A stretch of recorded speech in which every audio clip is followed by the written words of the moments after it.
दोस्तों, आज हम देखेंगे कि किसी भी एम्प्लॉय का जो GA55 है वो किस प्रकार निकालें। GA55 के बारे में थोड़ा बहुत हम जान लेते हैं।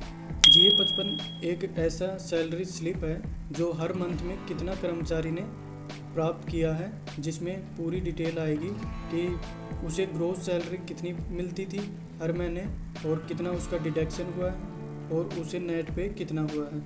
तो पूरे साल भर का जो रिसिप्ट है उसे ही GA55 बोलते हैं। चलो वो हम निकालना देख लेते हैं। सबसे पहले हम यहाँ रिपोर्ट्स में जाएंगे।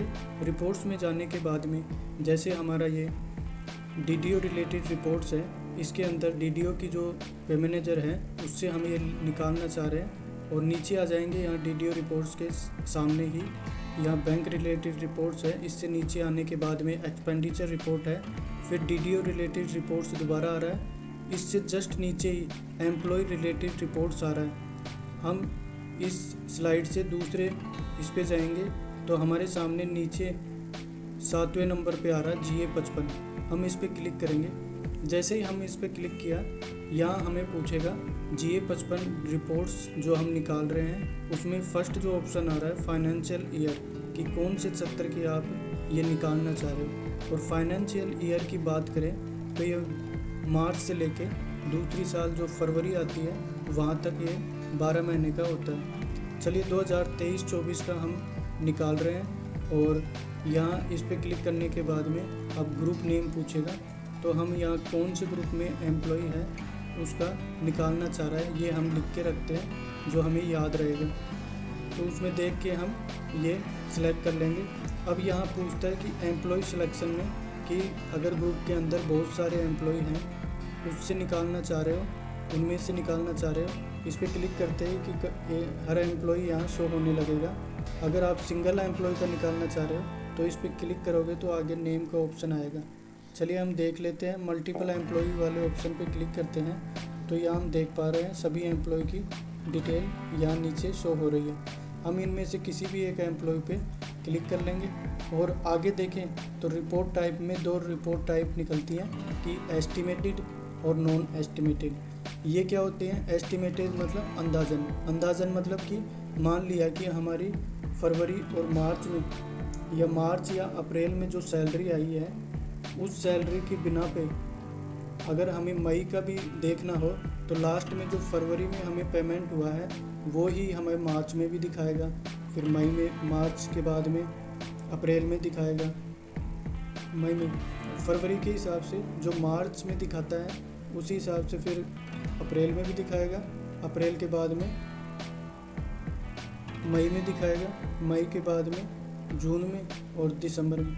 यानी कहने का मतलब ये है कि जो हमारी अंदाज़न यानी कि फरवरी और मार्च में जो सैलरी आती है तो मार्च वाली सैलरी को ही वो पूरे साल भर दिखा देगा, जो कि अंदाज़न लगा लेता है कि लास्ट में जो सैलरी उसे मिली है वही साल भर मिलेगी, जबकि ऐसा नहीं होता है। और नॉन एस्टिमेटेड का मतलब होता है कि ये जहाँ तक हमें सैलरी मिल चुकी है वहाँ तक की रिपोर्ट दिखाता है। चलिए हम एस्टिमेटेड लगा के और एक एम्प्लॉय की रिपोर्ट डाउनलोड कर लेते हैं। जैसे नीचे शो PDF रिपोर्ट पर क्लिक किया, यहाँ हमारे सामने GA55 यहाँ डाउनलोड हो जाता है और यहाँ पे हमारे सामने खुल जाता है। यहाँ हम देख पा रहे हैं कि जो एम्प्लॉय है उसकी जो सैलरी है वो इस प्रकार से है। जो मार्च में उसकी सैलरी थी वो इतनी आ रही थी क्योंकि इसका प्रोबेशन का इशू था, उस हिसाब से इतना सैलरी आ रही। फिर जो अप्रैल की सैलरी थी वो इनकी ये आ रही थी, जो डिडक्शन है इस प्रकार से कट रहे थे और ये ही सैलरी अब नीचे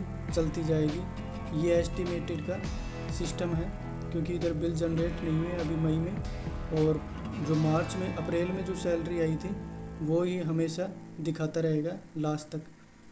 तो एस्टिमेटेड का मतलब अंदाज़न ले लेता है। और अगर हम नॉन एस्टिमेटेड लें, मान लिया कि हमने यहाँ नॉन एस्टिमेटेड ले लिया तो शो PDF रिपोर्ट्स पे क्लिक करेंगे तो शो PDF रिपोर्ट से हमें पता लगेगा कि इन्होंने 2 महीने की अभी सैलरी उठाई है, बस यहीं तक का रिकॉर्ड एकदम परफेक्ट रहेगा। इस प्रकार हम GA55 निकालना एम्प्लॉय का देखेंगे। ये GA55 किस में काम आता है? ये हमारा इनकम टैक्स अगर ज़्यादा हो रहा है तो उसका ब्यौरा देने के लिए जो कि आयकर गणना प्रपत्र में हम इसमें से देख के एंट्री करते हैं। और हमें छूट लेनी होती है तो बाहर से कोई भी हमारे जैसे बच्चों की फ़ीस इनसे रिलेटेड ये अटैच कर दें, या हमारे जैसे डोनेशन कहीं पे दिया है तो उसका कुछ % हमारा टैक्स में से माफ़ हो जाता है। तो ये आयकर गणना प्रपत्र बनाने के लिए और हमारा रिकॉर्ड जो कि GPF में कटौती हो रही है और SI में कटौती हो रही है, इनका रिकॉर्ड मेंटेन करने के लिए GA 55 निकाला जाता है। और इसकी आगे बात करें तो जो टैक्स वगैरह है आयकर गणना प्रपत्र के बाद ही फॉर्म 16 जनरेट होता है, यानी कि अगर हमारा टैक्स नहीं लग रहा और हम यहाँ पर टैक्स काट रहे हैं तो ये वापस से रिफंड हो जाएगा। तो ये ब्यौरा रखने के लिए एम्प्लॉय का पूरा ये GA 55 निकाला जाता है। आपको इन्फॉर्मेशन कैसी लगी ये ज़रूर कमेंट बॉक्स में लिखिए और चैनल को सब्सक्राइब